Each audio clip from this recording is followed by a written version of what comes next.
Buenas tardes a todo el mundo. Good afternoon. Bon après-midi, tout le monde. Es para mí un placer iniciar esta colaboración entre la Fundación La Caixa, el Club de Roma y particularmente la Oficina de Barcelona y el Instituto Europeo del Mediterráneo. Y agradecer la buena disposición y el buen hacer de estas tres instituciones para tener un compromiso continuado en el tiempo del ciclo, en relación al ciclo que iniciamos hoy y que tendrá como eje vertebrador la agenda, por un lado, la Agenda 2030 y por otro, la perspectiva mediterránea que tiene, como decía antes, una vocación de continuidad no tan solo en este ciclo, sino en ediciones posteriores.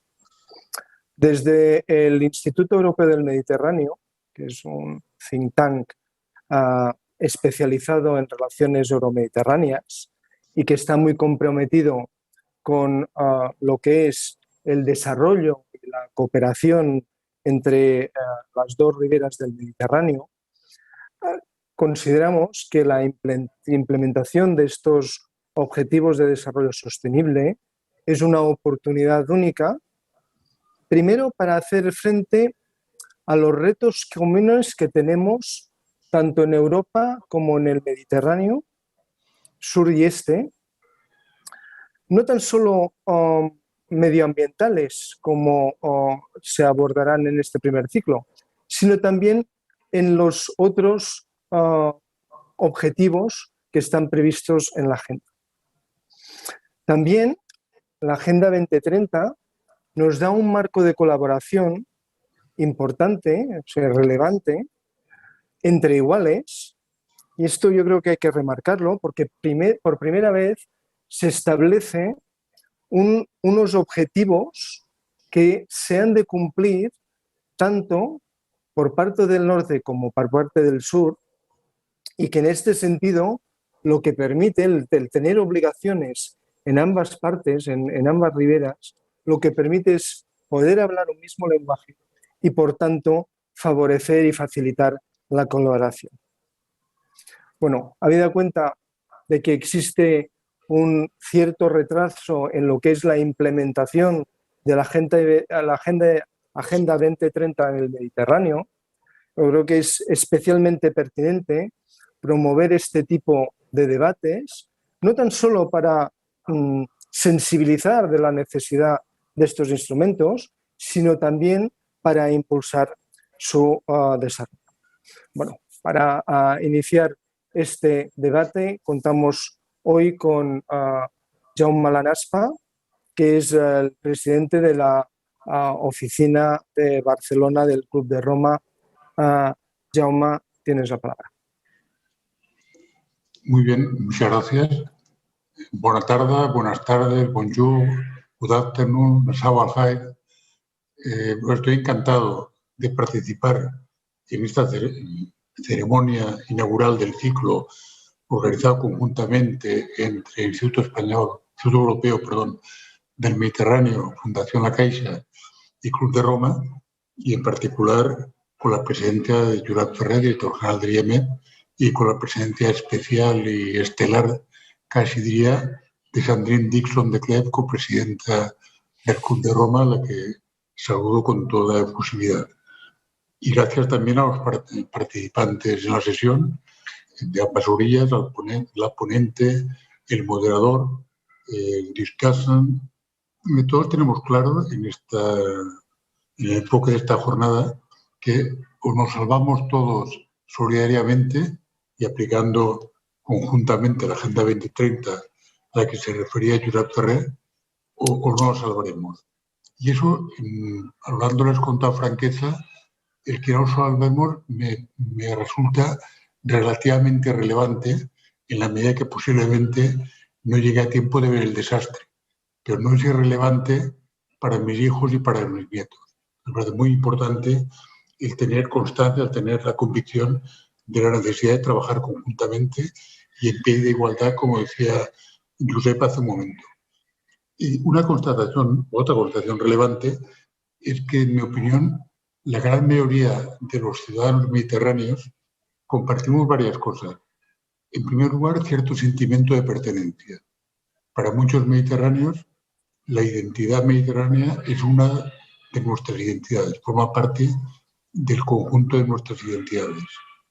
En segundo lugar, compartimos una rica historia, no siempre pacífica, ni en tiempos remotos, ni tampoco, desgraciadamente, en la actualidad. O sea, basta con pensar y pensar con incredulidad en que en nuestro Mediterráneo están muriendo niños en Israel y en Palestina en estos días, cosa que realmente no es nada coherente con la historia de civilización, de las grandes religiones, etcétera, de nuestra rica historia mediterránea.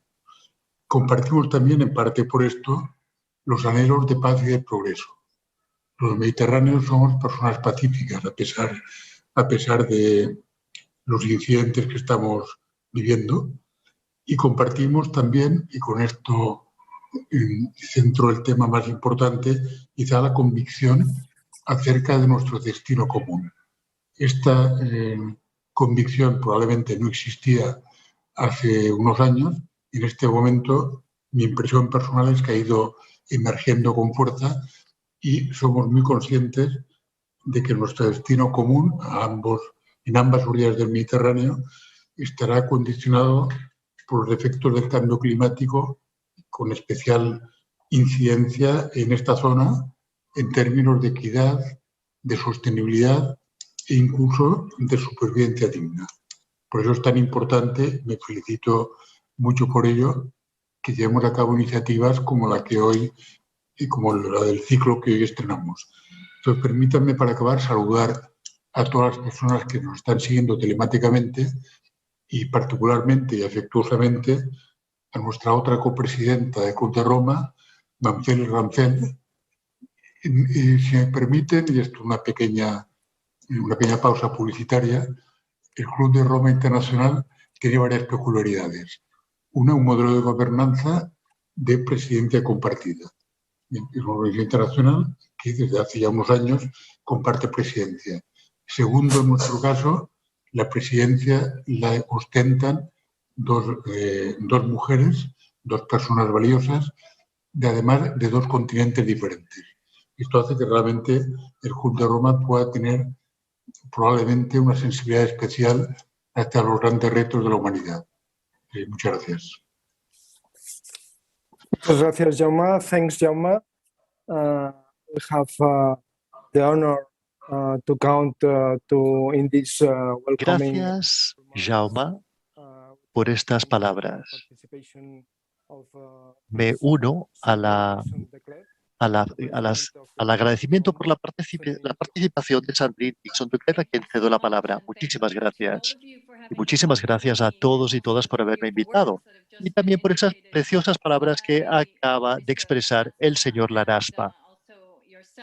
Y también por ti mismo, señor Ferré, en relación a estas palabras inaugurales. Esta conferencia y este intercambio llega en un momento crucial. Tenéis toda la razón. El Club de Roma tiene la presidencia en las manos de dos mujeres, una mujer en Europa y la otra en África. Dos continentes que están testimoniando el impacto y también la necesidad de trabajar conjuntamente en esta emergencia planetaria. La cuenca mediterránea está entre estos dos continentes y forma parte inherente hasta cierto punto de ambos continentes. Y la región mediterránea también es una región, tal y como ha indicado el señor Laraspa anteriormente, nos enseña la importancia del impacto de la desertificación, el impacto del cambio climático y de la migración. Estamos viendo en estos momentos lo que está ocurriendo en Ceuta en términos de los inmigrantes que están cruzando la frontera. Esto continuará.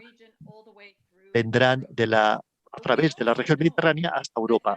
También sabemos que, tal y como se ha indicado anteriormente, si no trabajamos de la mano conjuntamente ahora que nos enfrentamos a esta emergencia planetaria, no sobreviviremos.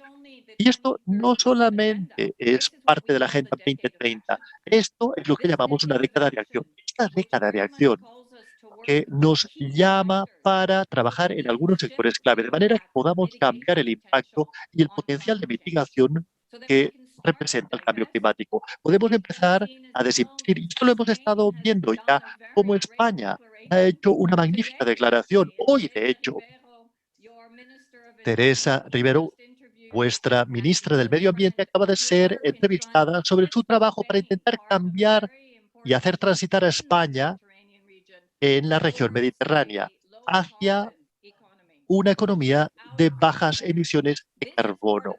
Y esto forma parte de la conversación que tenemos que mantener en toda la región, porque nuestra dependencia también en la energía de origen fósil está muy relacionada con esto. Pero también tenemos el impacto sobre nuestros océanos, los impactos sobre nuestra tierra, los impactos sobre nuestros océanos. Tantas negociaciones se han hecho en relación a los caladeros y la pesca, por ejemplo, la manera en que podemos proteger nuestros océanos. Pero también se puede decir lo mismo en relación a nuestro uso de la tierra, cómo, digamos, podemos asegurarnos que tenemos unos almacenes de carbono necesarios en nuestras regiones más agrícolas. La belleza de toda esta iniciativa es que estamos trabajando conjuntamente como ciudadanos euromediterráneos y como gobiernos euromediterráneos, pero también los gobiernos mediterráneos, a la hora de tratar los temas clave del cambio climático. Y también recordemos los temas clave que a menudo también están conectados a la geopolítica. No podemos desenmarañar o separar estos temas en relación al conflicto del agua. No podremos quizás desenmarañar también o separar algunas de las tensiones geopolíticas entre Europa y la región mediterránea a menos que analicemos los flujos migratorios y el impacto que el cambio climático tiene sobre los flujos migratorios. Todas estas cuestiones clave son fundamentales y mientras más trabajemos conjuntamente para relajar la tensión y para hablar de soluciones de manera positiva, para hablar de un intercambio de conocimientos y para asegurar que trabajemos conjuntamente de manera que ayudemos a la región mediterránea a unirse a Europa en este camino hacia lo que nosotros llamamos un trato o una transacción o un acuerdo verde europeo. Quisiera acabar mi intervención con algunos pensamientos. Es fundamental, a medida que nos acercamos a todas las grandes mesas de negociación, antes hemos tenido los G7. Acabo de hablar con la presidencia italiana de los G20 y las declaraciones que los ministros de Economía y Finanzas harán en relación a, digamos, a los préstamos y los cambios en relación a la deuda soberana en todo el mundo y traer a más personas y más países en este itinerario. También lo que llamamos el COP de biodiversidad y el COP26, que se concentrará en el cambio climático. Por lo tanto, tenemos que asegurarnos de que cuando mantengamos nuestras discusiones y debates, cuando podamos entender dónde podemos encontrar soluciones para la región mediterránea, también tenemos que convencer a nuestros gobiernos que ellos se están enfrentando a estas enormes negociaciones sobre cuáles son las soluciones clave y realizar algunas declaraciones firmes de manera que podamos emerger de esta emergencia exitosamente. Nos enfrentamos a un plan de emergencia climática hace 3 años. Ahora nos hemos enfrentado al COVID y simplemente nos hemos dado cuenta que decarbonizando la economía a través de una economía regenerativa, de hecho podremos aportar mayor bienestar en todo el globo terráqueo y en todas las regiones del planeta. Utilicemos este estudio clave y esta aproximación en la zona mediterránea para que digamos, podemos colaborar mejor juntos para mejorar la situación de la cuenca mediterránea a medida que superemos esta infección de la COVID-19. Gracias. Estoy encantada de estar aquí. Es muy importante este debate que vais a mantener y tengo muchas ganas de volver a veros en las próximas ediciones. Gracias. Gracias, Sandrine, por estas palabras sabias, muy interesantes. Y ahora vamos a empezar con el diálogo mismo, que será moderado por el señor Arnau Queralt, director del Consejo Asesor del Desarrollo Sostenible de Cataluña. Arnau, tienes la palabra. Yo quisiera empezar agradeciendo al IEMET, al Club de Roma y a la Fundación La Caixa por haberme invitado a moderar este debate sobre el cambio climático y medioambiental en el Mediterráneo. Vamos a presentar la situación más actualizada de este tema. El cambio climático, como todos sabemos, es una de las emergencias más graves a las que se enfrenta una región de este planeta.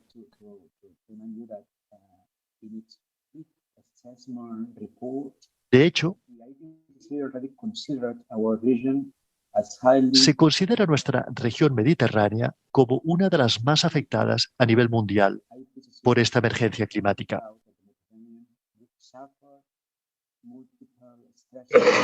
Existen toda una serie de condicionantes que así lo determinan. La región mediterránea, que es mi tierra,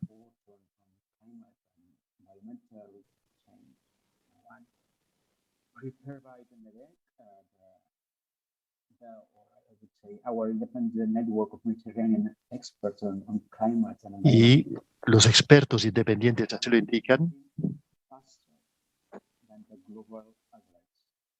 se está viendo afectada mucho más rápidamente que el resto de las regiones mundiales.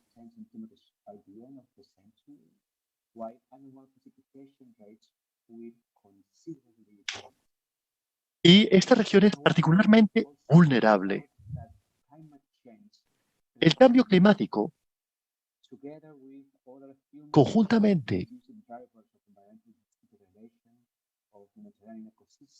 con otras zonas, plantean un reto muy grande en relación al bienestar humano en ambas orillas de la cuenca, especialmente a la seguridad alimentaria. A mí me gustaría indicar que tanto la señora Sherif como el señor Graves deberían tratar las políticas que deben seguir nuestros gobiernos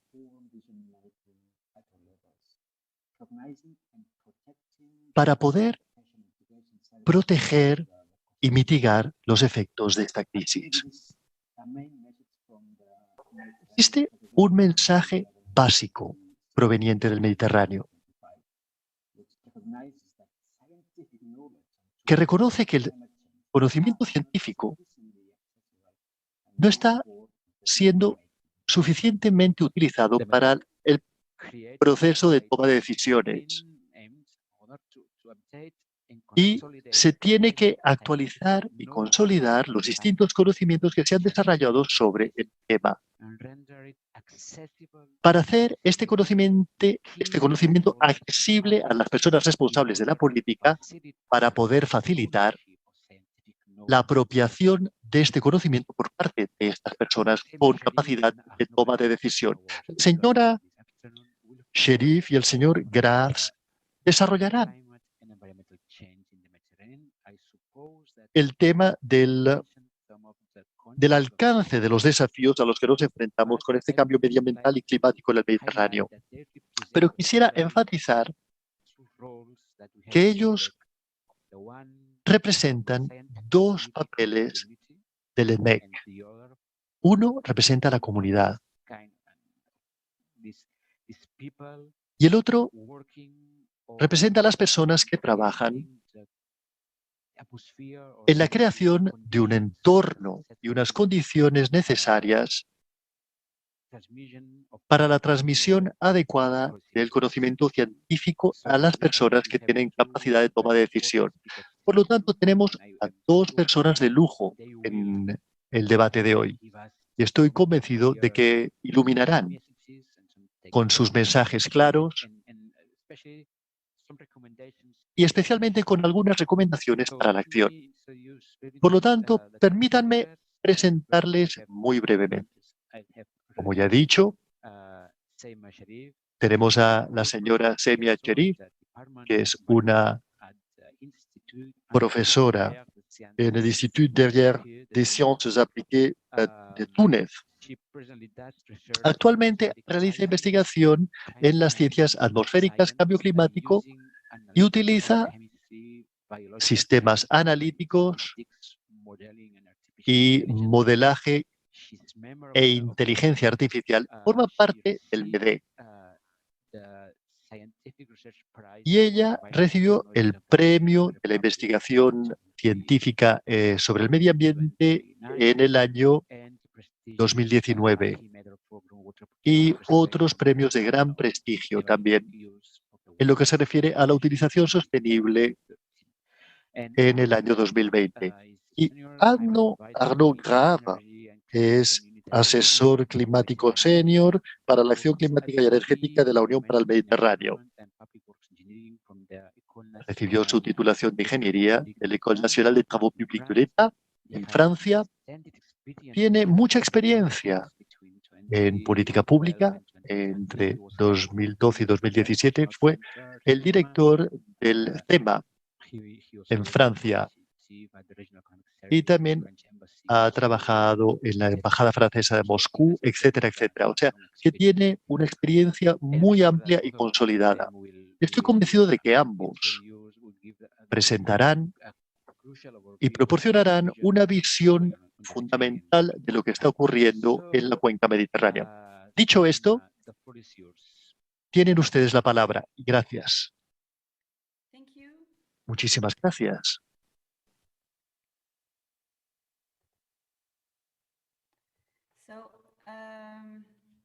Bien, no sé si pueden ustedes ver la pantalla, pueden ustedes ver mis diapositivas con pantalla plena, ¿verdad? ¿Pueden ustedes verlo con la pantalla plena? No, todavía no tiene usted la pantalla plena. Es casi plena, pero no lo es del todo. A ver, no sé cómo hacerlo. A la derecha, tiene usted que apretar un botón a la derecha. A veces funciona y a veces no. Perhaps in the right side, perhaps the third, you know that there is a... I will do it another time. Bueno, eso lo haré en otro momento entonces. Sorry. Lo siento, me disculpo. Don't worry. No se preocupe, Take your time. tómese su tiempo, no hay ninguna prisa.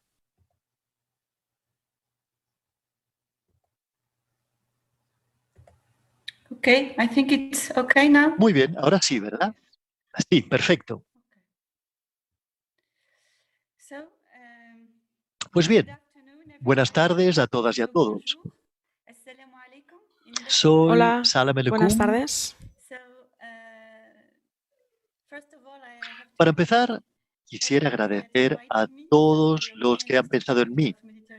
El Instituto Europeo de la Mediterránea, del Mediterráneo, el Club de Roma y la Fundación La Caixa, a este Med Dialogue, a este diálogo mediterráneo. Hoy les hablaré sobre el camino hacia un Mediterráneo más resiliente y el cambio climático y medioambiental en el Mediterráneo. Son tantos los desafíos y me concentraré, por lo tanto, en la especificidad del Mediterráneo y especialmente los principales retos a los que se enfrenta nuestra región. ¿Cuáles son las especificidades principales del Mediterráneo? Primero, es un punto candente mundial en relación a la biodiversidad. Tenemos entre 15.000 y 25.000 especies de flora, de las cuales el 60% son endémicas. Una tercera parte de la fauna mediterránea también es endémica. También es un punto candente mundial para el cambio climático, donde la temperatura en el Mediterráneo está aumentando más que en otras regiones del globo terráqueo. Desgraciadamente, también es un punto candente mundial en lo que se refiere a la contaminación del plástico en el agua marina. De hecho, en nuestro mar Mediterráneo tenemos muchísimo plástico. Tenemos una especie en los océanos, una especie de continente lleno de plástico. Tanto plástico se ha vertido que constituye casi un grupo de, digamos, un conjunto de plástico de las dimensiones de un continente. Y hay algún tipo de artículo de plástico por metro cuadrado. Y somos, digamos, el continente donde tenemos una escasez de agua importantísima. Este es el último punto, y es el último punto, pero no por ello el menos importante. Y es un tema muy mediterráneo. Como ya he mencionado, el Mediterráneo es conocido por su escasez de agua. Es la región del mundo con más escasez de agua, especialmente la orilla sur del Mediterráneo. Hablaremos, para empezar, del cambio climático y hablemos de lo que ya ha ocurrido en nuestra breve historia de calentamiento. Si analizamos esta curva, la curva azul representa la cuenca mediterránea y la verde representa el planeta en general. Podemos ver que se produce un aumento en la temperatura a lo largo de los años, desde el comienzo de la época industrial. Después de la industrialización, la temperatura del aire ha aumentado muchísimo. Pero este fenómeno se puede percibir en todo el mundo, pero es especialmente acuciante en la región mediterránea después de los años 80 del siglo XX, donde observamos un aumento mucho más agudo, mucho mayor en la zona mediterránea, mucho mayor en un 20%. Por lo tanto, el calentamiento en nuestra región es mucho mayor que el calentamiento en el resto del planeta. Pues bien, ahora que hemos visto el historial, intentemos hacer algunas predicciones. Si vemos la parte izquierda de esta gráfica, tenemos la historia, la curva negra. Y a la derecha tenemos dos líneas, dos curvas, que son las predicciones del aumento de la temperatura en un futuro. Tenemos dos tipos de predicciones. Una predicción que sería con un escenario bajo y un escenario alto. El escenario bajo predice un 1,5 grados de aumento de la temperatura y el escenario alto indica unos 5 grados de temperatura, unos 5 grados de aumento de la temperatura. ¿Cuál es la diferencia entre el escenario bajo y alto? Se dividen por la concentración de gases de efecto invernadero. ¿Qué es un gas de efecto invernadero? Pues bien, ese gas de efecto invernadero son aquellos gases responsables por el cambio climático. O sea que si estamos reduciendo nuestro consumo, reducimos nuestra combustión en el tráfico, la industria, etcétera, y reducimos nuestra utilización de combustibles de origen fósil, carbón, etcétera, si lo reducimos, tendríamos un escenario de concentración de gases de efecto invernadero bajo. Pero si continuamos el modelo actual, que es lo que ya estamos haciendo, tendríamos un escenario de concentración elevada de gases de efecto invernadero. Y esto implicaría un aumento en 5 grados de la temperatura promedio. Este cambio climático y este cambio medioambiental afecta los factores esenciales necesarios para la vida humana. A veces tenemos tendencia a olvidarnos de lo que son. Es el aire que respiramos, el agua que bebemos, los alimentos que consumimos y el hogar en el que vivimos. A ver, primero, si hablamos de las zonas costeras, si analizamos el escenario medio sería el escenario en el que reducimos nuestras emisiones de gases de invernadero, pero no completamente. En este caso, tendríamos en el año 2050 un aumento de 1 metro en el nivel del mar. Todas las regiones costeras del Mediterráneo se verían inundadas, anegadas de agua si tuviesen una altura de 1 metro. todas las zonas costeras se verían inundadas. Aquí tenemos algunos ejemplos en Italia. Dentro de 30 años, veríamos que toda la zona alrededor de Venecia se vería anegada, también en Libia, la zona de Misrata, en Alejandría y Port Said, en Egipto, y en algunas pequeñas islas que tienen una altura baja, como algunas de las islas pertenecientes a Túnez que se verían anegadas. Esto es importante saberlo. Esto simplemente es un marco referencial. Es una foto del año 2050. Pero este fenómeno continuará y, por lo tanto, no es que esto permanecerá así. Continuará y las regiones que incluso están más elevadas acabarán inundadas. Por supuesto, si no dejamos de contaminar con nuestra emisión de gases de efecto invernadero. Ahora tenemos que hablar de los recursos de agua. Si miramos esta imagen de todo el mundo, las regiones en azul son las regiones afortunadas que tienen mucha agua. La zona en rojo, y mientras más roja es la zona, mayor es la escasez de agua. Y vemos que estas zonas se están concentradas en la parte sur del Mediterráneo. Por lo tanto, está muy claro que se trata de una zona muy vulnerable con gran escasez de agua, ya desde el año 2013. Pues bien, ¿a qué agua nos estamos refiriendo? Estamos hablando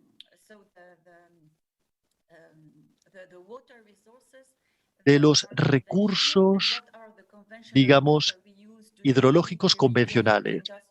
Digamos, el agua de boca, el agua que utilizamos para beber, el agua para las fábricas, el agua que está sobre la superficie y el agua que está debajo de la superficie. Agua que viene de ríos, lagos, etc. Aquí he escogido un ejemplo de la zona Gasdam, digamos, del depósito que tenemos en Túnez. En relación a lo que ya está ocurriendo y lo que podría ocurrir en relación a la evaporación y este cambio climático. La zona naranja y roja a la derecha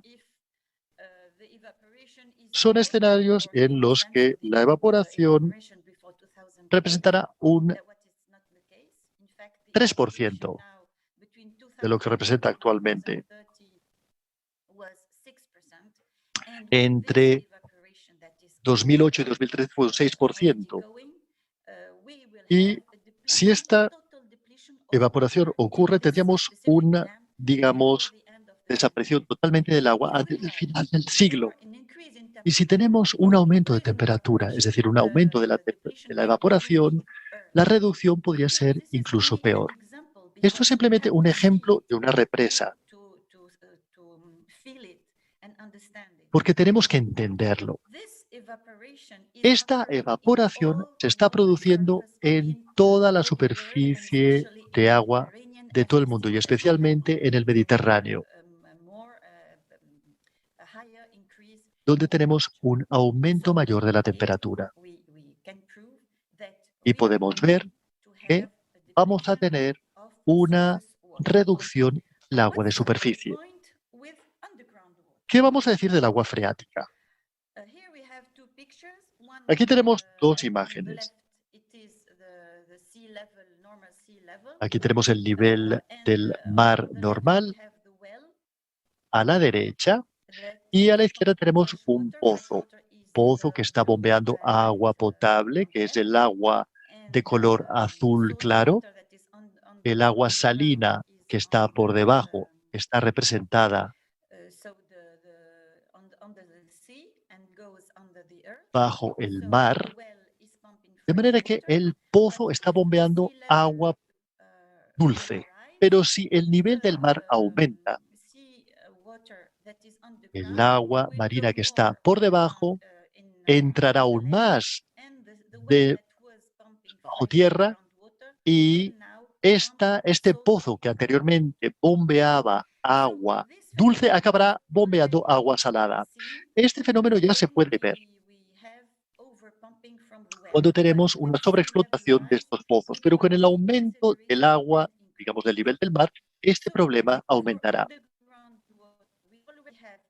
El agua freática también se verá afectada por una enorme contaminación debido a la contaminación química. Ya tenemos una reducción de los acuíferos, incluso un agotamiento de los acuíferos por una sobreexplotación, y si la temperatura aumenta y el nivel del mar aumenta, este problema será todavía más acuciante. Y tenemos que recordar que en el Mediterráneo entre el 70 y el 80% del agua es utilizada para fines agrícolas. Y esta sobreexplotación de los acuíferos no es un fenómeno local o un fenómeno menor, sino que se tiene que tomar muy en serio y ya ha conducido a un agotamiento de muchos pozos. Y veremos en un futuro cómo los pozos costeros se verán cada vez más salinizados. Bien, ahora hablemos de la cantidad, digamos la reducción del agua de superficie y del agua subterránea.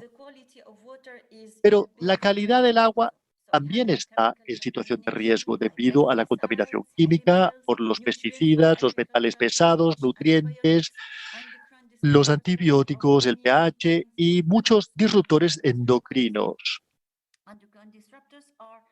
Estos disruptores endocrinos son contaminantes que pueden cambiar la bioreacción química de nuestros cuerpos porque actúan como hormonas, incluso a niveles de concentración muy bajos. También tenemos la contaminación física, como los microplásticos que ya he mencionado y que vertimos en el mar, y podemos tener decenas de microplásticos que se entran en nuestros cuerpos y llevan consigo otros contaminantes. Y que podemos tener también nanomateriales que vienen de la electrónica. Y también podemos acabar consumiendo nanomateriales en nuestros alimentos y en productos industriales como la pasta de dientes y otros materiales que son infinitamente pequeños y pueden entrar en nuestros cerebros y corazones e interferir con las reacciones químicas de nuestros cuerpos.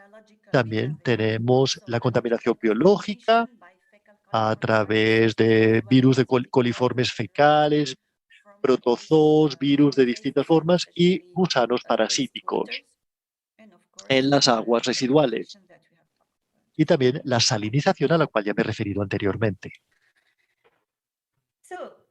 Así pues, hemos hecho un breve repaso de la situación actual. Y hemos tenido una prueba a plena escala con el confinamiento de la COVID-19.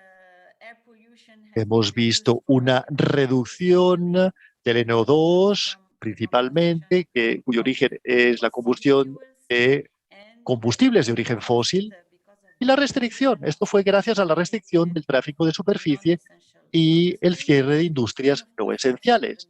Y, por supuesto, también hemos reducido la contaminación del agua de superficie y subterránea y una reducción del ruido. Bueno, esto solo duró unos meses y es difícil ponerlo en la escala de lo que ya se ha hecho y de lo que ocurre después de muchos años de contaminación masiva. Así pues, ahora vamos a hablar de las amenazas en lo que se refiere a la alimentación. La región mediterránea representa el 60% de la área del mundo en la que se cultiva el trigo durum. Por supuesto, muchos países mediterráneos comen trigo cada día en forma de pan, pasta o cuscús. O sea que se trata de un alimento básico en el Mediterráneo. En la última imagen, que está en amarillo, podemos ver que tenemos dos espigas de trigo. La más pequeña es la que se cultivó sin irrigación durante 5 días. En solo 5 días, el no tener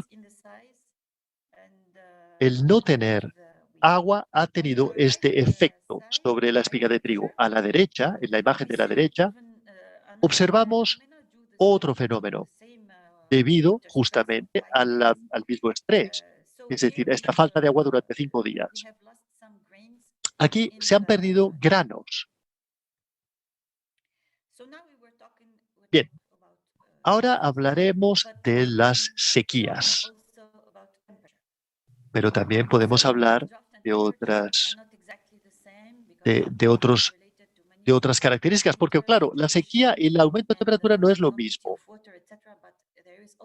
Todo está interrelacionado, pero tenemos el problema de la temperatura como común denominador. Por cada aumento de 1 grado centígrado tenemos un 7,5% de reducción en la productividad del trigo. En el escenario de los efectos del gas, los gases de efecto invernadero, vemos que podemos tener un aumento de temperatura de 5 grados y con esta predicción tendríamos un 37,5% de reducción en la, digamos, productividad de nuestros campos de trigo. Y esta reducción se añade a la escasez de agua, a la deficiencia de agua, que se verá reducida entre un 35 y un 75%, que la reducción del grano, el tamaño del grano, se verá reducida entre un 35 y un 75% debido a la deficiencia del agua. Temperaturas superiores a los 30 grados pueden causar una esterilidad completa del trigo. O sea, alcanzamos una esterilidad absoluta del trigo y no podríamos cosechar ni un grano de trigo. Actualmente este no es el caso, porque 30 grados solo se alcanza en el mes de mayo y la floración del trigo es en marzo o abril. Pero si aumentase la temperatura, tendríamos, digamos, en meses anteriores al mes de mayo, este tipo de temperaturas. Otro alimento muy común en la zona mediterránea es el pescado. Ya hemos realizado, ¿cómo podría expresarlo? A ver, muchas cosas que son terribles. Hemos hecho muchas cosas terribles para nuestros mares, nuestros peces y nuestra vida marina y nuestros caladeros, nuestra fauna y nuestra flora. Entre 1950 y 2011, solo en 50 años, hemos perdido el 41% de los depredadores marinos principales y un 34% de las especies de peces. Solo en 50 años. Repito, en 23 años, desde el año 1994 hasta el año 2017, los caladeros totales mediterráneos se redujeron en un 28%. Esto significa, esta es la cantidad de peces que han sido pescados en el mar Mediterráneo. O sea que en 23 años hemos pescado un 28% menos en términos de cantidad de pescado conseguido. ¿Qué ocurrirá, pues, con el aumento de la temperatura? Un aumento de 1 grado centígrado en temperatura hace que el tamaño corporal de un pez se reduzca entre un 20 y un 30%. O sea, imaginémonos lo que ocurriría si el aumento de la temperatura es de 5 grados. Y si tuviésemos ese tipo de aumento, tendríamos una concentración de oxígeno muy baja y los peces no podrían vivir o se harían mucho más pequeños. Todos estos problemas, en lo que se refiere a la pesca, se producen por el calentamiento, la acidificación y también la sobreexplotación de los caladeros y también por los malos hábitos de pesca, la contaminación y especies invasivas. Y yo soy muy mediterránea. Y los peces, las especies invasoras, les encanta nuestro mar Mediterráneo por la misma razón que nos gusta a nosotros, porque es un mar tranquilo y cálido. ¿Qué ocurrirá? Pues alrededor del año 2050, y quiero recordaros que esto es tan solo dentro de 30 años, se puede producir una extinción local de hasta un 50% de los invertebrados marinos y de los peces que explotamos. Es decir, los peces que consumimos y los invertebrados marinos que consumimos pueden extinguirse completamente dentro de 50 años.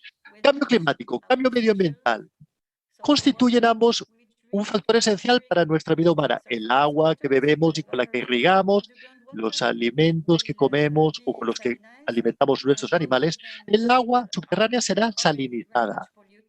Muchas aguas freáticas ya están contaminadas, grandes extensiones de capas freáticas ya están contaminadas, los alimentos nos faltarán porque el tamaño de los animales será más pequeño y gran parte de nuestras zonas costeras quedarán anegadas. Bueno, no acabo con una nota demasiado positiva. Espero que hayan disfrutado de mi presentación y les agradezco a todos su atención.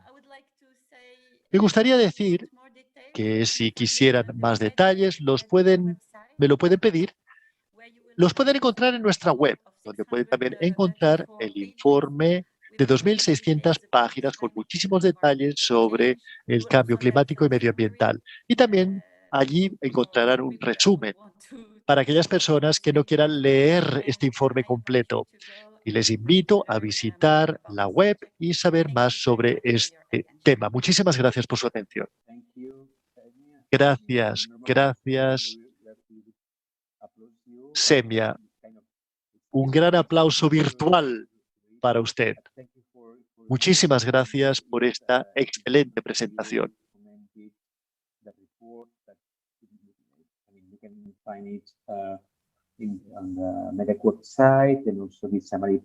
Nos ha usted hecho un resumen magnífico de los distintos efectos del cambio climático.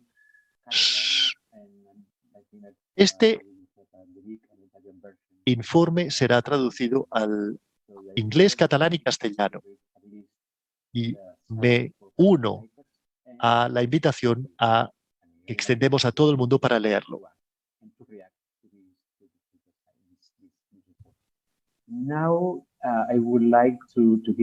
Ahora quisiera darle la palabra a Arnaud Cave, que hará un comentario sobre la ponencia magistral que nos ha hecho Semia.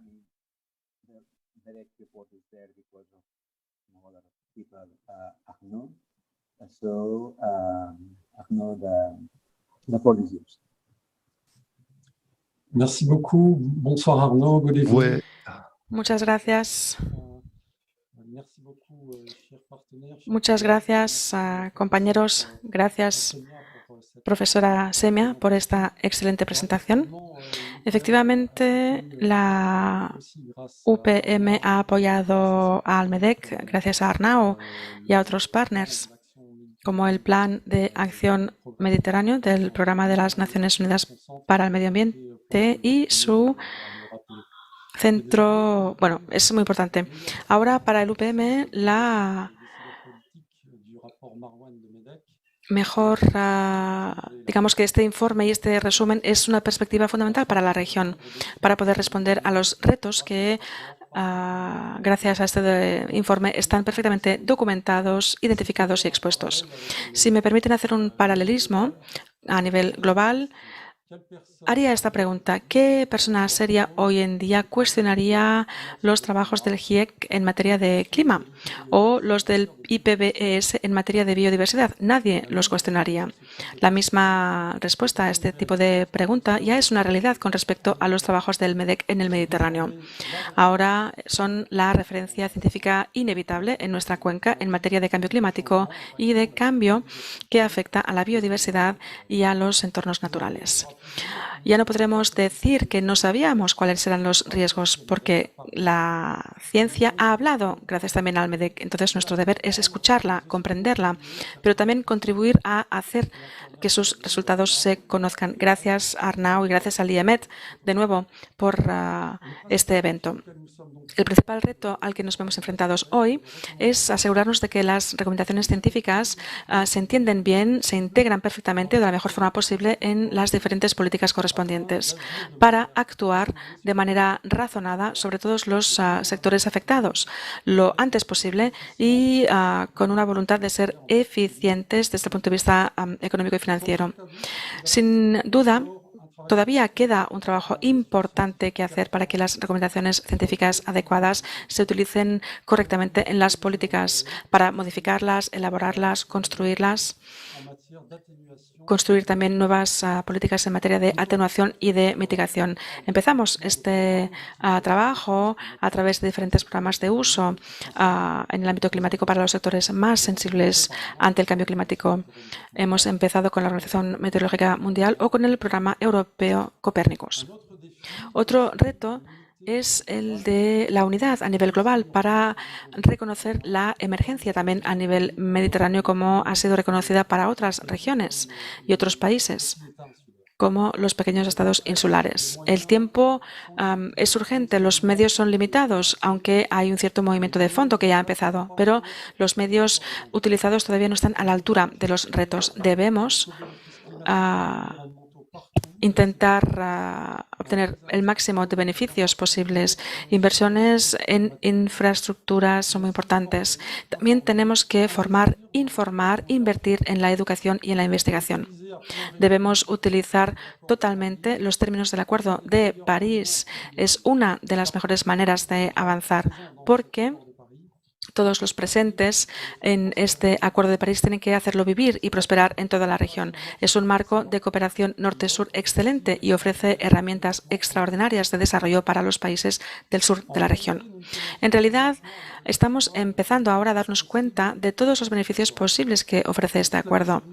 Y la próxima década, de 2020 a 2030, deberá ver cómo se desarrollan estas herramientas. Primero, la revisión de las contribuciones determinadas a nivel nacional, los CDNs o NDC en inglés, este año antes de la COP26. Esto será un hito importante. Un ejemplo solo.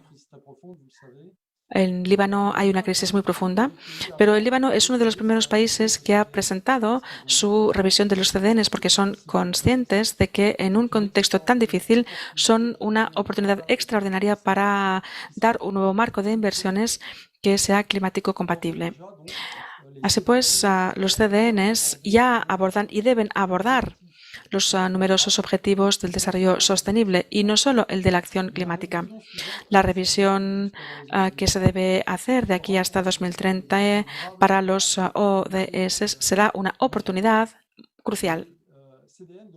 Los CDNs deberán, de forma cada vez más estructurada, mostrar los co-beneficios múltiples con todos los objetivos del desarrollo sostenible. Entonces, la cooperación entre los países del sur con un apoyo del norte para reforzar la capacidad de los países del sur, también garantizar las transferencias tecnológicas, también reforzar las capacidades y tendremos que garantizar que los compromisos económicos de los países del norte se cumplen. Estos son temas que deberemos seguir de muy de cerca en esta década.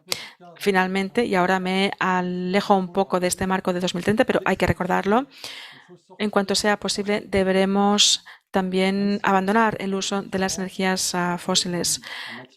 Aunque empiezan a haber cambios de enfoques con respecto a las emisiones cero, la comunidad internacional lo ha reconocido para reducir los daños y garantizar la habitabilidad en las regiones hipersensibles al calentamiento. En el Mediterráneo debemos hacer todo lo posible para no superar el 1,5 grados de calentamiento a nivel global. Y el cero neto deberá alcanzarse a mitades del siglo si queremos cumplir este objetivo. El Mediterráneo necesita que esto sea una perspectiva global, pero también viceversa. El mundo necesitará que este objetivo del cero neto a mitades de siglo se alcance. Este año tendremos varias ocasiones de transmitir estos mensajes gracias a reuniones regionales importantes para la UPM y también en la región a nivel global con la cumbre IUCN de Marsella y después la COP26 en Glasgow. Entonces esperamos poder aportar una contribución importante como hicimos en el cuarto foro regional de la UPM cuando fuimos capaces de de dar por primera vez al MEDEC un lugar importante. Y ello fue una nueva base para un nuevo diálogo. También abrió mucho el debate entre las ciencias, la política, la sociedad, y tuvo un impacto mediático muy importante. En aquella ocasión tuvimos más de 1000 citas en todas las lenguas, así que hubo muchísima difusión mediática. Ahora, algunos ejemplos concretos de acciones y de iniciativas de éxito, pero bueno, también voy a empezar citando al MEDEC. Ahora no con respecto al informe Marouane y otros que se han producido, sino para citar el espíritu de cooperación que prevale y que va a prevalecer también en el futuro dentro del comité científico, porque es una red muy sólida la que se ha construido gracias a su voluntarismo más allá de todas las fronteras y también con todo el impacto que ha tenido con el exterior, con el diálogo político, con los responsables técnicos en los diferentes ministerios, con los medios de comunicación y la sociedad civil. En esta ocasión debo señalar que, por la propuesta del secretario general de la Unión por el Mediterráneo, la red MEDEC se ha declarado ganadora del Premio Nord-Sur 2020 del Consejo de Europa, un premio muy prestigioso porque entre los ganadores anteriores figuran el señor Kofi Annan, la señora Simone Veil, su excelencia el príncipe Aga Khan, su majestad la reina Rania Al Abdullah. La ceremonia oficial de entrega de este premio se producirá este año, así pues tendremos la ocasión de tener un poco más de información en los próximos meses. Otro resultado, esta vez más indirecto, del trabajo del MEDEC es el hecho de que el sector elegido para el próximo programa de investigación de la Unión Europea en la región está relacionado con el cambio climático, las energías renovables y la salud. Este éxito hoy ofrece una perspectiva importante de varios años de investigación, de innovación en la región. También apoyamos otras iniciativas basadas en los estudios de la UPM, por ejemplo, la acción climática, para responder también a las expectativas del Acuerdo de París. Un primer trabajo mostró que los proyectos de adaptación están poco financiados en la región. Hay poco de financiación procedente del Fondo Verde para el Clima. Y también hemos visto que en el nivel local los territorios siguen siendo los parientes pobres y siguen sufriendo muchos problemas de acceso a la financiación.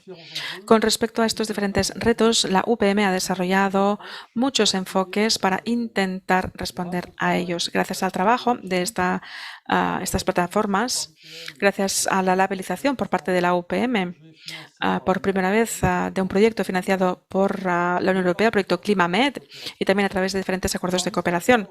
Entre estos acuerdos, por cierto, me gustaría señalar el acuerdo de cooperación con R20, la red R20, Fundación Región para la Acción Climática, que ha dado unos primeros resultados con sus partners, sobre todo la Unión Internacional de la Conservación para la Naturaleza, el Banco BNP Paribas, el fondo Pegasus Capital Advisors. R20 ha desarrollado un dossier complejo global que ha sido aprobado por el Fondo Verde por el Clima a finales del año 2020. Gracias al apoyo de la UPM, 7 países miembros de la región participan. Sobre esta base, ahora vamos a apoyar la preparación de un segundo dossier centrado en la región y complementario al anterior. Otras iniciativas están en gestación y espero que se desarrollen durante esta década. Y espero que tendremos la ocasión de hablar de ellos más adelante. Muchísimas gracias por su atención. Gracias, Arnaud. Me gustaría destacar también que el MEDEC ya ha empezado a producir un nuevo informe sobre los riesgos de las zonas costeras, otro sobre impacto climático y servicios ecosistémicos y un tercero sobre las migraciones y los conflictos sociales y políticos.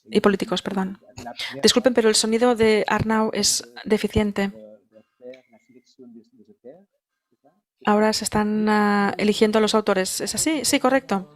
De hecho, hemos renovado el acuerdo de cooperación con el Plan Azul, Centre d'Action Regional de UNEDMAP, y el apoyo financiero para la asistencia técnica con la Secretaría de MEDEC se está montando, efectivamente, y estos trabajos van a iniciarse muy pronto. El MEDEC es una plataforma completamente independiente que cuenta con el apoyo de la UPM, de UNEDMAP y también el Principado de Mónaco, el Ministerio para la Transición Ecológica francés. Es decir, que es una estructura compleja y muy interesante. Muy bien. Ya tenemos algunas preguntas que voy a formular a nuestros ponentes.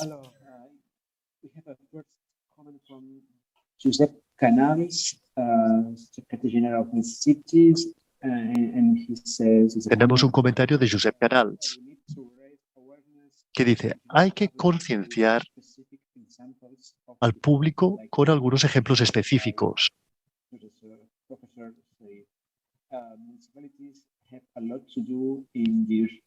Las comunidades tienen mucho que ver.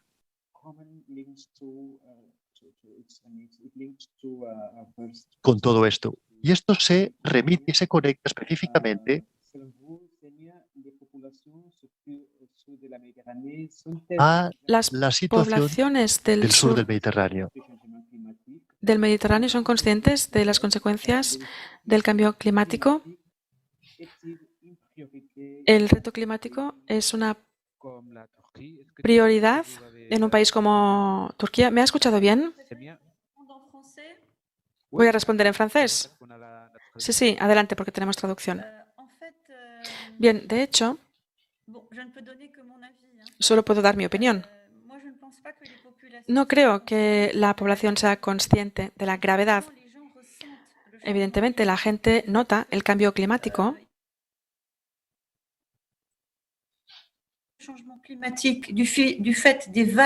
porque, por ejemplo, debido a las olas de calor y debido a las olas de inundaciones, la gente lo nota, pero aparte de esto, no creo que lo noten mucho más. Y además, hay algunas acciones locales que se realizan en algunos países, pero no se escucha hablar de ellas. Realmente son muy menores. En cualquier caso, es mi opinión personal. Muy bien, tenemos ahora otra pregunta. Tenemos otra pregunta que voy a formular la voy a en hacer inglés. Creo que es para los dos. ¿Han medido los costes humanos y sociales del cambio climático en el Mediterráneo? Si esto no es revertido, ¿cuáles serán los efectos? Es una pregunta formulada tanto para Semia como para Arnaud. Bueno, yo voy a responder y luego supongo que Arnaud podrá decir también su opinión. Es algo muy difícil de medir. Como podemos observar, existen centenares, miles de parámetros. ¿Cómo podemos medir el efecto de la evaporación, por ejemplo, sobre los alimentos y luego extrapolarlo a efectos económicos y en el bienestar de las personas? Es algo sumamente complejo y yo creo que no se ha hecho porque en el informe MEDEC era muy difícil obtener este tipo de información. Y yo creo que no se puede hacer. Se puede hacer solo para algunos puntos específicos. ¿Cuál es la influencia de este fenómeno específico sobre la economía, etcétera? Arnaud. Sí, creo que podemos hacer referencia a algunos estudios a nivel global que existen, no son de la región, pero a nivel global, como por ejemplo el pilotado por Stern, y que en sus conclusiones muestra que la inacción climática cuesta mucho más cara que las inversiones favorables al clima que se pueden hacer. Y cuanto más se retrasen las inversiones en las políticas de atenuación climática y de adaptación climática, pues más altos serán estos costes de la inacción e incluso serán insoportables para diferentes sectores económicos y para diferentes poblaciones. Algunos ejemplos recientes en la región. Creo que Francia se ha visto afectada por los desajustes climáticos.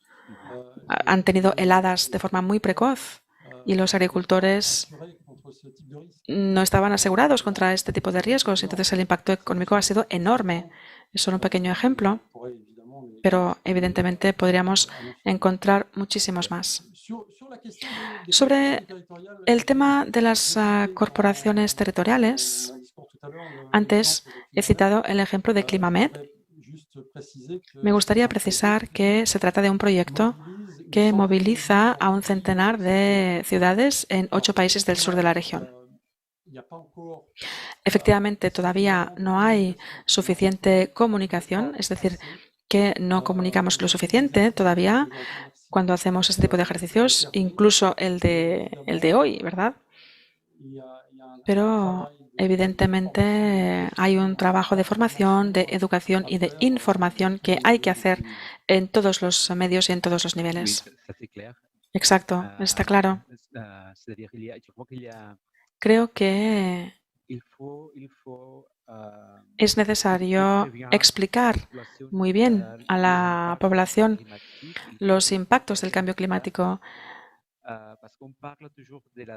porque siempre hablamos de la adaptación, de que necesitamos infraestructuras, de la adaptación de los sectores económicos, pero también está la adaptación de la población. Es decir, que la sociedad sea capaz de gestionar los impactos sociales y psicológicos del cambio climático, porque también habrá estos impactos. Hemos mencionado la palabra adaptación y tenemos una pequeña pregunta del público sobre la adaptación justamente. Es para los dos. En inglés.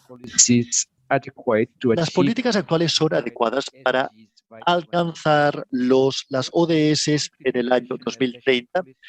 ¿Las políticas de mitigación no deberían ser establecidas como prioridades en los próximos años? Es una gran pregunta. No sé si quieren que se la repita o si ya la han entendido. Porque se me ha dicho que tengo problemas con el micrófono. ¿Puedo repetir la pregunta? No, no hace falta. Arnaud, ¿tú la has entendido la pregunta? Sí, sí. Sí. Voy a seguir articulando. Yo continuaría, digamos, desglosando lo que comentaba antes en mi discurso. Es lo que se está preparando en el marco de las CDNs sobre el campo de la atenuación, todas las medidas de políticas de eficacia energética, de desarrollo de las energías renovables, son medidas favorables para la lucha contra el cambio climático. Y,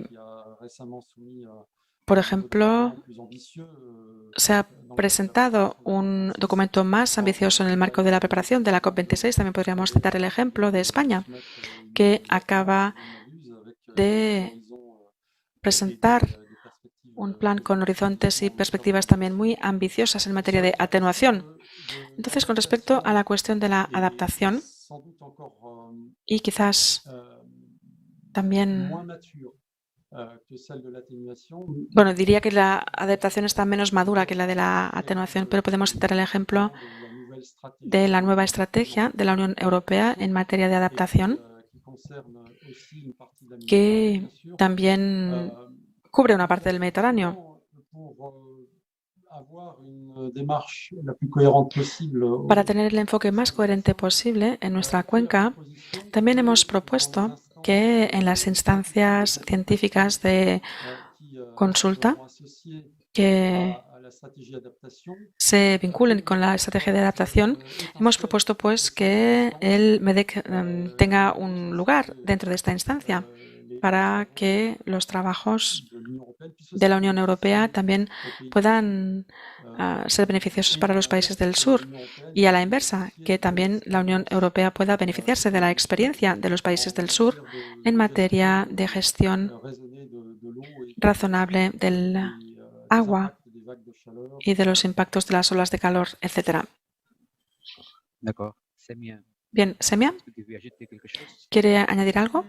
No, pas vraiment. Moi, la No. politique, moi, je suis plutôt une scientifique. Yo soy científica, la política no es lo mío. Il faut parler, il faut que les No, pero estamos aquí y los científicos también tienen que hablar con los políticos c'est la- y los que toman las decisiones. parce que sinon, Así es como debemos funcionar, porque si no, Oui, ça, déjà, je pense que sí, ça dépend pero beaucoup des pays. yo creo que esto depende mucho de los Ça países. dépend beaucoup des pays. Depende Et donc, mucho. et ce qui est très important, Y lo que es muy importante, et ça, c'est de vraiment hecho le aquí, scientifique que je y lo digo como científica justamente, es que s'adapter. tenemos que adaptarnos, Parce que nous, porque aujourd'hui, nosotros hoy, bueno, el ser humano cree que ha logrado dominar la naturaleza, que ha logrado dominar lo que le rodea, cuando no es cierto en absoluto. Nosotros estamos hechos de bacterias, de virus, de microorganismos. De esto estamos hechos y debemos adaptarnos a ello. Y lo mismo en el caso del cambio climático. Nosotros hemos hecho las cosas mal. Entonces ahora tenemos que intentar corregirlo. No por la fuerza, sino con un enfoque múltiple. Y esto es muy importante porque no vamos a encontrar una solución. No existe una solución. Hemos hecho miles de cosas, miles de contaminaciones. No vamos a poder resolver todo esto con una única acción. Es absolutamente imposible. Primero, hace falta una cooperación entre el norte y el sur. Esto es completamente imprescindible, no solo para una transferencia de tecnología y este tipo de cosas, sino que hace falta acuerdos reales, políticos, porque es realmente un problema político, porque una vez que la decisión política se ha tomado, en mi opinión, vamos a poder desbloquear muchas cosas, porque algunos problemas, tanto a nivel de las sociedades, como habéis comentado, es importante informar a las personas para que se den cuenta de lo que está pasando y para que las personas puedan actuar y aceptar las modificaciones y los cambios que vengan. Y después, a nivel político, es necesario que haya una auténtica voluntad para que las decisiones se tomen realmente. Porque si no tenemos ninguna otra opción, vamos a hacerlo. Y, insisto, son acciones de cooperación y también acciones múltiples. Je crois que c'est une décision politique, mais c'est aussi Sí, une question creo que es una cuestión política, pero también es una cuestión social, como consumidores, Alors, on a une question, etcétera. Tenemos una pregunta sobre nous vivons dans l'ère COVID-19, alors on a des la COVID-19. Estamos con esta pandemia y entonces, evidentemente, tenemos una pregunta sobre la COVID-19 y su relación con el cambio climático. La pregunta es para los dos, en inglés. ¿Cómo ha afectado la pandemia de la COVID-19 en términos de cambio climático la zona mediterránea? La COVID-19 ha bloqueado algunos de los esfuerzos realizados en relación al cambio climático. ¿Qué responderían ustedes a esta pregunta? ¿La puedes repetir, por favor? Sí. La segunda es, la COVID-19 ha obstaculizado la ejecución de la ODS número 13, es decir, la acción climática o las acciones relativas al cambio climático. Yo acabo de mencionar este problema en mi respuesta anterior sobre la acción política. De hecho, no lo he mencionado suficientemente en mi intervención. A ver, el confinamiento no puede demostrar realmente que haya habido un impacto sobre la contaminación, porque cuando el confinamiento acabó, lo que hemos tenido es un efecto boomerang. Es decir, se produjo todavía más contaminación que antes del confinamiento. Pero en esos pocos meses de confinamiento, un confinamiento a nivel mundial. De hecho, se han realizado algunos estudios en 100 y pico países y podemos observar que se ha producido una disminución de NO2 y NOx, que es un cierto tipo de contaminación. Ambos son contaminantes del aire.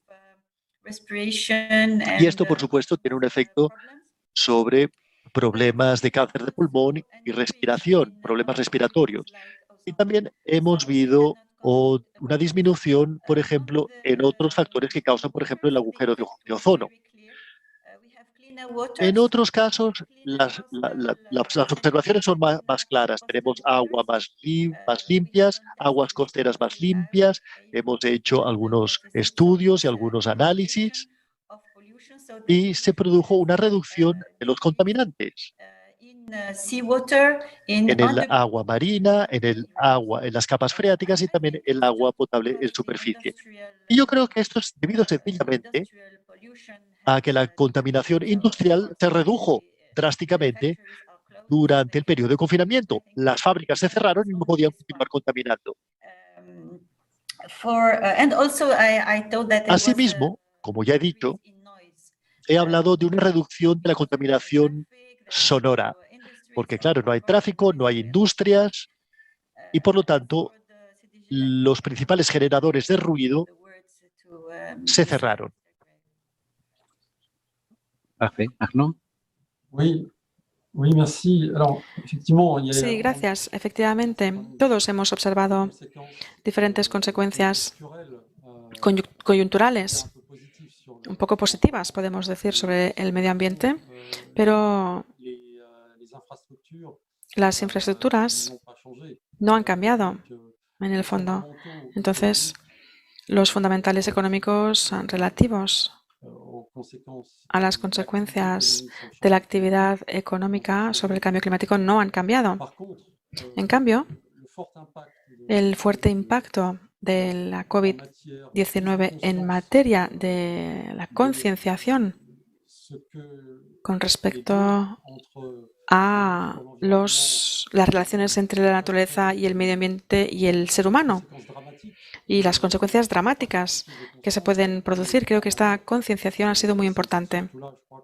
Y creo que es esto, sobre todo, hemos aprendido algunas lecciones muy importantes para comprender mejor cómo se puede utilizar, entre comillas, este impacto para insistir más y reconstruir mejor la economía. Creo que podemos utilizar los planes de recuperación y hacerlos lo más verdes posible. Creo que la población es consciente de que seguir explotando los recursos naturales tal y como hacíamos hasta ahora no es sostenible. Crisis como esta, pandemias o estos impactos provocados por las crisis medioambientales, pues tienen unos efectos catastróficos. Entonces creo que la principal lección está relacionada con la toma de conciencia, con la concienciación de que necesitamos construir unos planes de recuperación que sean lo más verde posible y no volver a caer en los errores que se cometieron después de la crisis de 2008, en la que se produjeron unos rebotes de las emisiones de gases de efecto invernadero muy grandes. Las proyecciones de la Agencia Internacional de Energía eran alarmantes hace unas semanas, las publicaron, pero con lo que anunció ayer la Agencia Internacional, esta misma Agencia Internacional de Energía, sobre sus consejos en materia de cese de las inversiones en las energías fósiles, para mí es una casi revolución en el mundo de la energía, porque tenemos que recordar que la AIE, que es el brazo armado de la OCDE en materia de energía,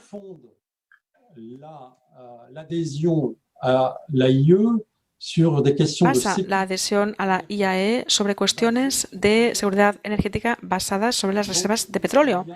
Es decir, que hay un cambio de paradigma enorme. a través de estos anuncios que hizo ayer la IAE, que muestra, por otra parte, que hay caminos posibles para llegar al net zero en 2050. Y esto a nivel global, a nivel de todos los países. Me gustaría comentar, por favor. Sí, efectivamente. Me gustaría hablar también de la concienciación con respecto al entorno vírico. Y es muy importante porque hay algo que los ecologistas, y hablo cuando digo ecologistas de los científicos ecologistas, es algo que dicen desde hace mucho tiempo. Dicen que cuando se destruye un hábitat natural, es decir, una zona salvaje, por así decir, los virus y las enfermedades, las diferentes enfermedades que antes atacaban a los animales salvajes, pueden atacar a los animales domésticos. Y esto es lo que ha pasado en varios países recientemente. No hablo de la COVID-19 ahora, sino que estoy hablando de lo que ha pasado hace unos años, donde hubo en algunos países epidemias de enfermedades graves transmitidas por animales domésticos que procedían de animales salvajes que habían perdido su hábitat natural y que entonces, en lugar de transmitir las enfermedades a animales salvajes, las transmitieron a animales domésticos y así pues también al hombre. Y quería solo abrir este paréntesis. Sí, creo que la COVID nos ha llevado a ser conscientes de todo este. En Europa tenemos el Pacto Verde Europeo, que también va a ser utilizado para intentar gestionar las consecuencias de la COVID.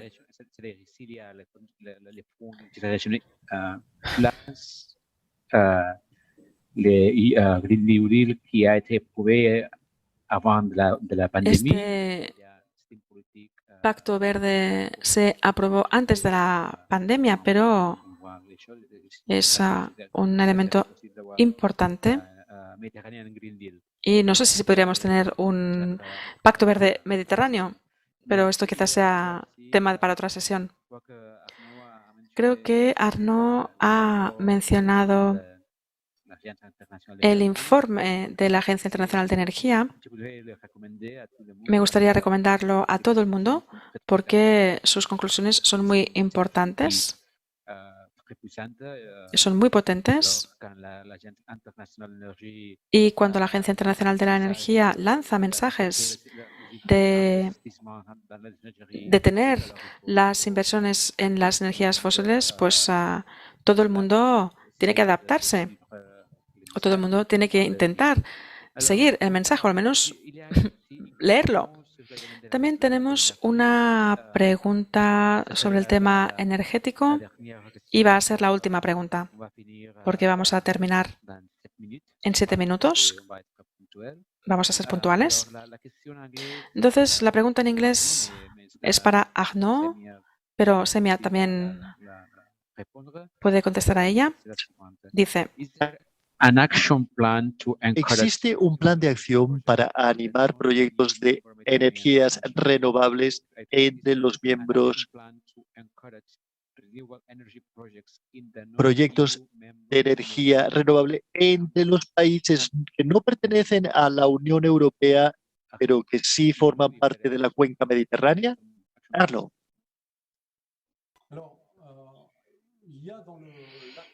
En el acto fundador de la Unión por el Mediterráneo, en un anexo del documento fundador, un proyecto, un programa más concretamente, que se llamaba Plan Solar Mediterráneo, cuyo objetivo era desarrollar un máximo de energías renovables en el conjunto de la cuenca. Hoy, este plan no se ha realizado. Sin embargo, los trabajos que se llevaron a cabo a principios de los años 2010 han permitido lanzar varias plataformas de cooperación en el ámbito de la energía en el seno de la UPM, en particular en materia de eficacia energética, de energías renovables, de conexiones o interconexiones eléctricas y también en materia de gas. Ahora también cito el gas, pero con estas nuevas perspectivas de desarrollo de las nuevas fuentes de energía de gas, como por ejemplo el hidrógeno verde. Entonces, no tenemos que limitarnos cuando hablamos de las redes de gas a los gases fósiles. Evidentemente, tenemos que ver más lejos. Entonces, este plan que se concebió hace 10 años, quizás de una forma demasiado top-down, para utilizar esta expresión inglesa, ha generado la creación de estas plataformas en diferentes sectores, diferentes plataformas que cooperan, que se desarrollan, y en el marco de la Declaración Ministerial del 2016 se dijo, van a seguir y van a estar presentes en el marco de una nueva declaración que a priori se va a aprobar a mediados de junio en Portugal, en el marco de una reunión ministerial de ministros de energía de la UPM. Entonces, van a continuar sus trabajos y sus diferentes proyectos en este ámbito en los próximos años. Entonces, digamos que no es un plan o un esquema, un plan director, sino que ha dado lugar a una multitud de iniciativas y de proyectos que emergen con un enfoque más bottom-up, para utilizar esta expresión inglesa. Son proyectos que vienen de la base del terreno y que emergen allí donde las necesidades son más importantes.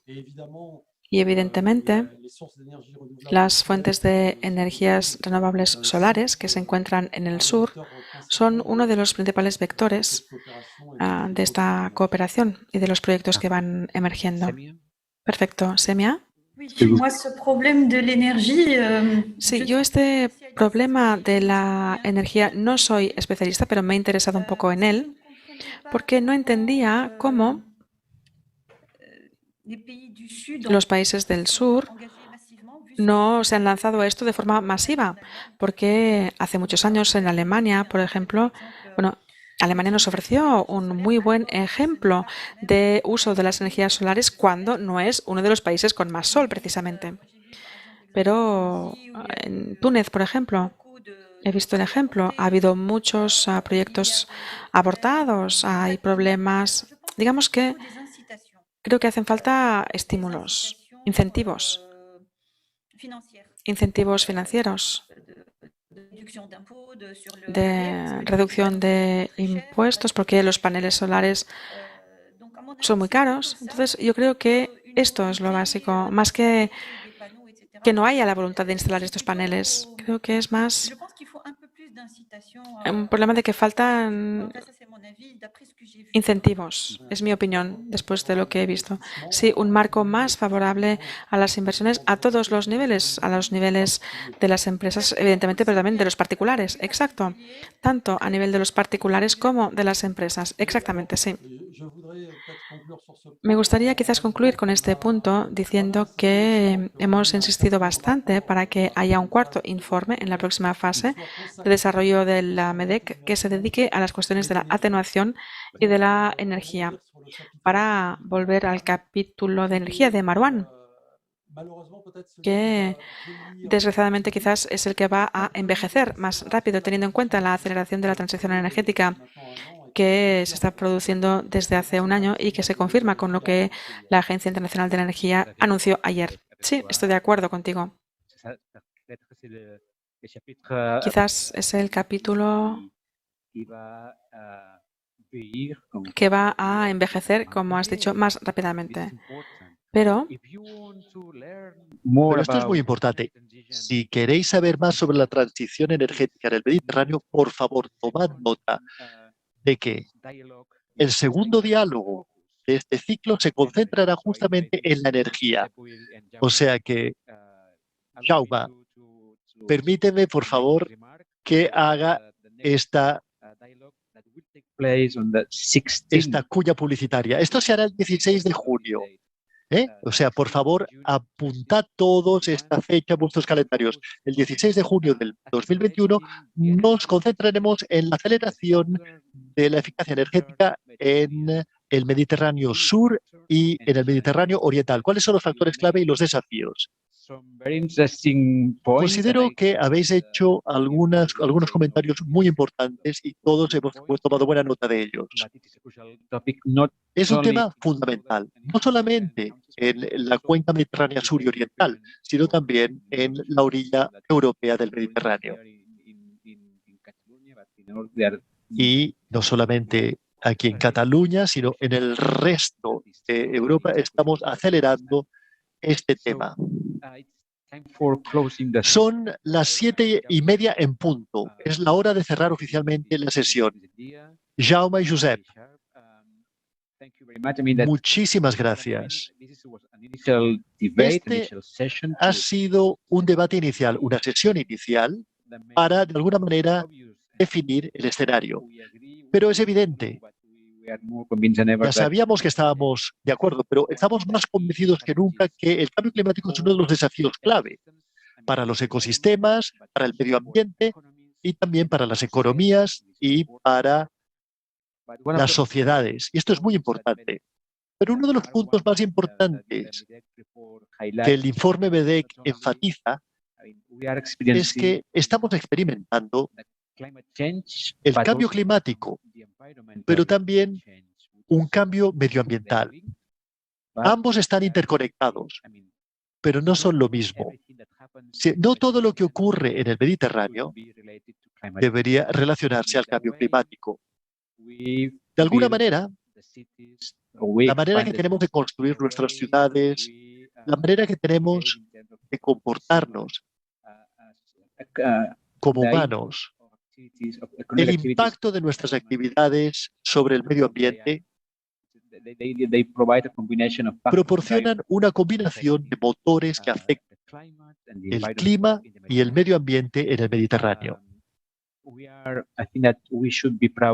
Deberíamos sentirnos orgullosos de nuestra gente, de ver cómo hemos aprendido a adaptarnos a situaciones climáticas y medioambientales difíciles en tiempos históricos. El Mediterráneo, los pueblos mediterráneos se han adaptado desde hace siglos a condiciones muy severas o difíciles, históricamente hablando, y de esto nos deberíamos sentir orgullosos, porque nosotros ya conocíamos el cambio climático antes que otras regiones empezasen a hablar sobre el tema. Pero la cuestión es que ahora lo importante es que nos veremos gravemente afectados por el cambio climático. El cambio climático está aquí con sus tremendos costes, efectos y consecuencias climáticos y económicos. Y no queda tiempo que perder. Tenemos que actuar ya. Jaume me conoce muy bien, Josep me conoce muy bien. Y saben que cuando yo empiezo a hablar soy peligroso, porque podría estar hablando hasta la medianoche.